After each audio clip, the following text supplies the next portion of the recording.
قسم کے عذاب کو دیکھتے ہوئے بھی ہماری ماں بہنیں کیا ہے، سیریلوں میں ایک دم بالکل ڈوبے ہوئے ہیں، ہماری ماں بہنیں گناہوں کی طرف ڈوبے ہوئے ہیں، بازار ہماری ماں بہنوں کے لیے زینت بنی ہوئی ہے۔ آخر وجہ کیا ہے؟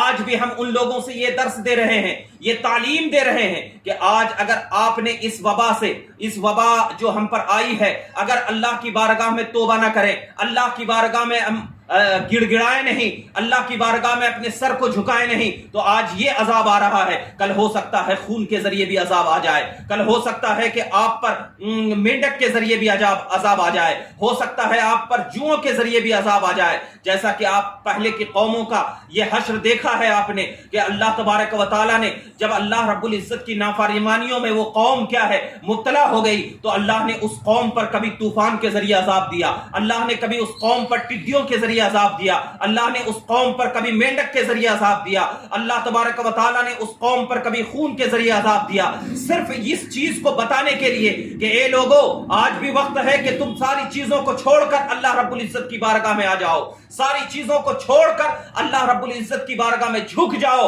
کیونکہ تم نے اگر اپنے آپ کو خدا کے لیے نہ کیا تو ہو سکتا ہے کہ تمہارا یہ کام اللہ رب العزت کی بارگاہ میں ناپسند ہو اور اللہ تم پر عذاب آئے۔ اس آیت کی تفسیر میں علامہ قرطبی رحمت اللہ تعالی علیہ ذکر فرماتے ہیں کہ یہ جو اللہ تبارک و تعالی نے فرمایا کیا کہ ہم نے ان پر کیا ہے طوفان، ٹڈیاں، اس بات میں ذکر کیا، تو یہاں پر طوفان سے مراد جو ذکر کیا گیا ہے، علامہ ابن کثیر بھی ذکر کرتے ہیں، علامہ قرطبی بھی ذکر کرتے ہیں، اور علامہ امام رازی بھی ذکر فرماتے ہیں کہ یہاں پر طوفان سے مراد موت ہے، یہاں پر طوفان سے مراد موت ہے۔ اب ذرا دیکھو کہ آج کرونا وائرس پوری دنیا میں موت کی لہر بن کر آیا، آج ایک اچھا خاصا انسان مر جا رہا ہے، تھوڑی سی بیماری ہوتی ہے، سردی کھانسی، مر جاتا ہے۔ تو یہ جو طوفان کا لفظ ہے یہ کرونا وائرس کی شکل میں آیا ہے، یہ طوفان کا جو لفظ ہے وہ کرونا وائرس کا شکل آیا ہے۔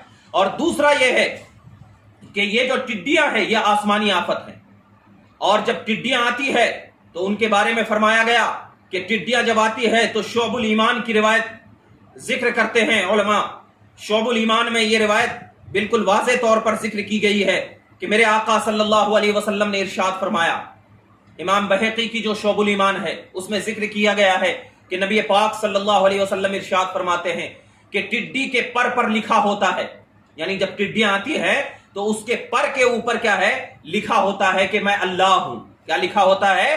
میں اللہ ہوں، میرے سوا کوئی معبود نہیں، میرے سوا کوئی معبود نہیں، میں ہی ٹڈیوں کو رزق دیتا ہوں، میں ہی ٹڈیوں کو کیا ہے رزق دیتا ہوں، اور جب چاہتا ہوں تو اسے کسی قوم کے لیے رزق بنا کر بھیج دیتا ہوں، کسی قوم کے لیے رزق بنا کر بھیج دیتا ہوں، اور اگر چاہتا ہوں تو کسی پر مصیبت بنا کر بھیج دیتا ہوں۔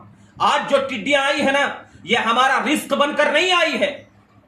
آج اس حدیث کی طرف آپ اگر دیکھیں تو یہ ٹڈیاں دو صورت اللہ تبارک و تعالیٰ نے بتائی، ایک تو وہ کہ اللہ تبارک و تعالیٰ نے فرمایا کہ یہ ٹڈیوں کو کسی قوم کے لیے رزق بنا کر بھیج دیتا ہوں، اور دوسری صورت بتایا کہ یہ ٹڈیوں کو میں کیا ہے کسی قوم پر مصیبت بنا کر بھیج دیتا ہوں۔ آج جو ٹڈی دل کا حملہ ہو رہا ہے ہم پر، تو یہ ہمارے لیے رزق بن کر تو نہیں آئی ہے، یہ بات تو بالکل واضح دیکھو آپ، ہندوستان ہو، پاکستان کی سرزمین ہو، کہیں بھی ہو، یہ ٹڈی دل رزق بن کر نہیں آئی ہے، یہ ٹڈی دل مصیبت بن کر آئی ہے۔ اور مصیبت بن کر کب آتی ہے؟ کہ جب اللہ کی نافرمانیاں ہونا شروع ہو جاتی ہے تو مصیبت بن کر آتی ہے، مصیبت بن کر آتی ہے۔ تو لہٰذا آج بھی ہم تمام کے تمام، اور اس آیت میں یہ بھی ذکر کیا گیا ہے القمل والضفادع والدم، یعنی مینڈک، جوں اور خون کے ذریعے بھی عذاب اللہ تبارک و تعالیٰ دیتا ہے۔ کیسے خون کے ذریعے عذاب دیتا ہے؟ آپ ذرا دیکھو، امام بغوی رحمت اللہ تعالی علیہ ایک روایت ذکر فرماتے ہیں کہ حضور پاک صلی اللہ علیہ وسلم نے ارشاد فرمایا کہ حضرت مریم بنت عمران علیہ السلام نے اللہ تعالیٰ سے دعا مانگی کہ ایسا گوشت مجھے کھلا جس میں خون نہ ہو، اللہ تعالیٰ نے انہیں ٹڈی کھلائی، آپ نے ان کے لیے دعا کی کہ اے اللہ اسے بغیر دودھ پینے کے زندگی عطا فرما دے۔ یہاں پر تو یہ ذکر فرمایا کہ ٹڈی کا کھانا بالکل جائز ہے، تو لہٰذا یہ بات بالکل واضح طور پر ذہن میں رکھیں کہ ٹڈی کا کھانا اگرچہ جائز ہے مگر میرے آقا صلی اللہ علیہ وسلم نے اسے ناپسند فرمایا ہے. ٹڈی کے کھانے کو کیا فرمایا ہے؟ ناپسند فرمایا ہے. کیسے؟ ایک حدیث پاک، بعض لوگ یہ حدیث پاک جو میں آپ کے سامنے سنایا تو اس سے یہ کہتے ہیں کہ ٹڈی کا کھانا جائز ہے. بالکل جائز ہے. میں یہ ذکر نہیں کرتا کہ ٹڈی کا کھانا جائز نہیں ہے، مگر میرے آقا صلی اللہ علیہ وسلم نے اسے نہیں کھایا. کیوں نہیں کھایا؟ وہ اس لیے نہیں کھایا کہ حدیث پاک میں ہے، ابن ماجہ کی حدیث پاک ہے، نبی پاک صلی اللہ علیہ وسلم ارشاد فرماتے ہیں کہ آپ صلی اللہ علیہ وسلم سے ٹڈی کے حوالے سے سوال فرمایا گیا. حضور پاک صلی اللہ علیہ وسلم نے، آپ نے فرمایا کہ اللہ تبارک و تعالیٰ کے کیا ہے؟ لشکر بہت سے ہیں. اللہ تعالیٰ کے لشکر کیا ہے؟ بہت سے ہیں. یہ ابو داؤد شریف کی حدیث ہے. اللہ کے لشکر بہت سے ہیں کہ جنہیں نہ کھاتا ہوں نہ حرام کہتا ہوں. نبی پاک نے فرمایا کہ اسے میں نہ کھاتا ہوں لیکن نہ میں اسے حرام کہتا ہوں. تو حضور نے جی نہ چاہنے کی وجہ سے اسے چھوڑ دیا. یعنی آپ صلی اللہ علیہ وسلم کا جی نہیں چاہتا تھا، اس لیے حضور صلی اللہ علیہ وسلم نے چھوڑ دیا. جیسے کہ گوہ ہے، گوہ ایک پرندہ، ایک گوہ جو آتا ہے جس کو کہ بولتے ہیں کہ اس پہ مارا جاتا ہے، جس کو کھانے کے بعد جو ہے وہ بہت طاقت آ جاتی ہے، اس کو گوہ کہتے ہیں. تو حضور نے نہیں کھایا ہے اس کو کبھی، اس لیے کیا ہے علماء نے اسے منع فرمایا. لیکن کیا ہے اس کو دوسروں کو کھانے کی اجازت دی ہے. لیکن ہم کو چاہیے کہ جو چیز حضور نے نہیں کھایا ہو ہم کیوں کھائیں؟ اس سے پرہیزی کریں تو بہتر ہے. کیونکہ جس چیز کی طرف حضور کا جی نہ جا رہا ہو ہمارا جی کیسے لے کر کے جائیں؟ ہمارا جی کیسے لے کر کے جائیں؟ تو بس خلاصہ کلام یہ ہے، ویڈیو بہت زیادہ ہو جائے گی. خلاصہ کلام یہ ہے کہ یہ جو ٹڈی دل کا عذاب ہے یہ ہم پر ہمارے گناہوں کا ثمرہ ہے، ہم پر ہمارے گناہوں کا عذاب ہے. کبھی گناہوں کی وجہ سے کرونا وائرس کا عذاب آتا ہے، کبھی طوفان یعنی موت کا عذاب آ جاتا ہے. کرونا وائرس موت ہی ہے. کبھی طوفان کا، جیسے دیکھو آج ممبئی کی سرزمین ہو، گجرات کی سرزمین ہو، اور نہ جانے کہاں کہاں پوری دنیا میں طوفان امن رہا ہے. تو آج اس چیزوں کو دیکھو مسلمانوں، اور اس سے اپنا درس حاصل کرو کہ آج ہم کس طرف جا رہے ہیں، کس انداز کی طرف ہم اپنے پر کو لے کر کے جا رہے ہیں. کیا ہم نے کبھی صلاۃ التوبہ پڑھی ہے؟ کیا ہم نے کبھی صلاۃ التوبہ پڑھی ہے؟ آج اگر اس عذاب سے آپ کو بچنا ہے تو آپ سب سے پہلے صلاۃ التوبہ کی نماز پڑھیں.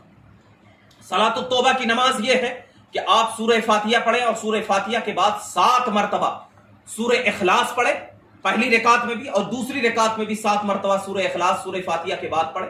اور اس کے بعد جب نماز پڑھ لیں اس کے بعد اللہ رب العزت کی بارگاہ میں دل کو گڑ گڑاتے ہوئے، آنکھوں میں آنسو لاتے ہوئے خوب توبہ کریں اور کہیں مولا ہم نے آج گناہ کر لیا، ہم پر گناہ صادر ہو گیا ہے، تو لہٰذا کیا ہے اس گناہ سے ہمیں دور فرما اور یہ عذاب کو اٹھا دے.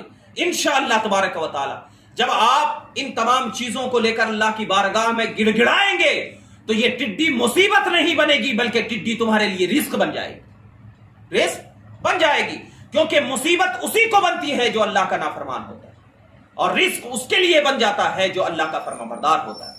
تو لہٰذا ہم کو چاہیے ہم اللہ کی بارگاہ میں دعا کریں کہ مولا کریم ہمارے سے جو گناہ ہوئے ہیں تو ہمیں اس گناہ سے محفوظ فرما، اس گناہ کی تو بخشش فرما.